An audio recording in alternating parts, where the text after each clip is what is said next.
By 1799, the French Revolution was gasping for breath. 10 years of blood, chaos, and shifting governments had left France exhausted. The revolution's promise of liberty had descended into corruption, factionalism, and endless wars. At the top of this unstable system sat the Directory, a government of 5 men, mistrusted by the army, hated by the people, and surrounded by enemies.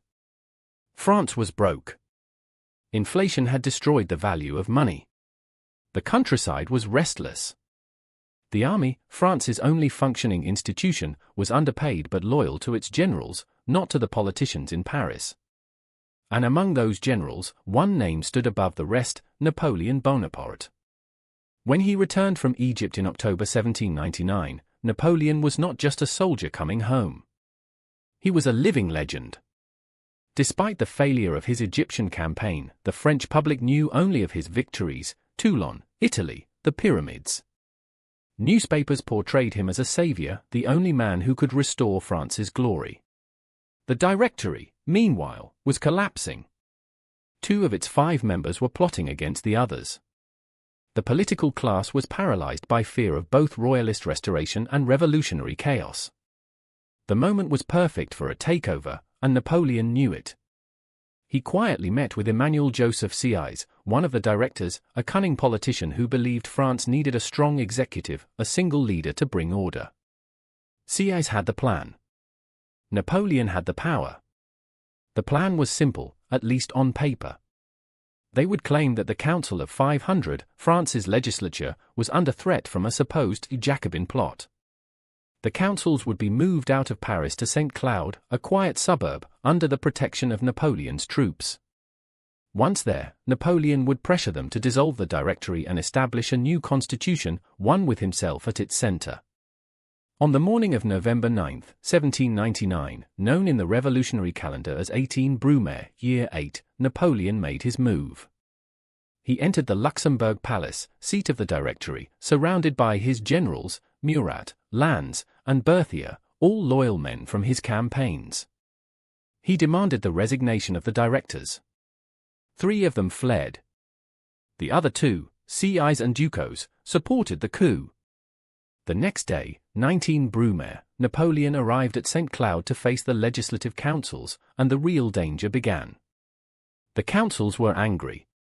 Many deputies saw through the deception. They accused him of treason.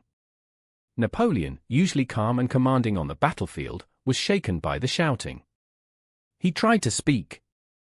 "Citizens, the Republic is in danger. I have come to save it." But his words were drowned out by cries of "Down with the dictator" and "Outlaw him." The scene turned chaotic. Deputies rushed toward him. Some grabbed his uniform, others drew their swords. For a moment, it seemed the coup would collapse. Then his brother, Lucien Bonaparte, president of the Council of 500, stood up. He declared that armed radicals were threatening the assembly, another lie to justify action. Outside, General Murat entered with grenadiers. He shouted, "Out! Soldiers, clear the hall!" The troops advanced, bayonets fixed, driving out the shouting deputies.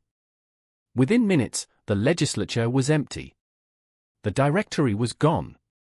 That night, under the flickering lamps of St. Cloud, a small group of men signed a decree dissolving the old government. A new one would take its place, the Consulate. France would now be ruled by 3 consuls, Sieyès, Ducos, and Napoleon Bonaparte. But everyone understood who held the real power. In the days that followed, Napoleon moved with precision. He secured the loyalty of the army, brought order to Paris, and drafted a new constitution. The constitution of year 8 gave power to the first consul, Napoleon himself.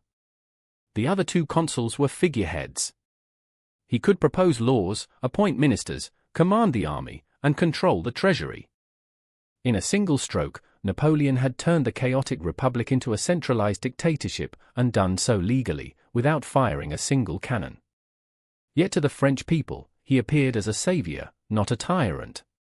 He restored stability, reopened churches, balanced the finances, and promised an end to the years of revolution. Pamphlets declared that the revolution was finally over. France, once again, had a leader strong enough to command respect at home and fear abroad. Napoleon worked tirelessly. He reorganized France's administration, created new schools, and streamlined the legal system. His mind was always on efficiency, order, and merit, the same principles that had guided him as a soldier.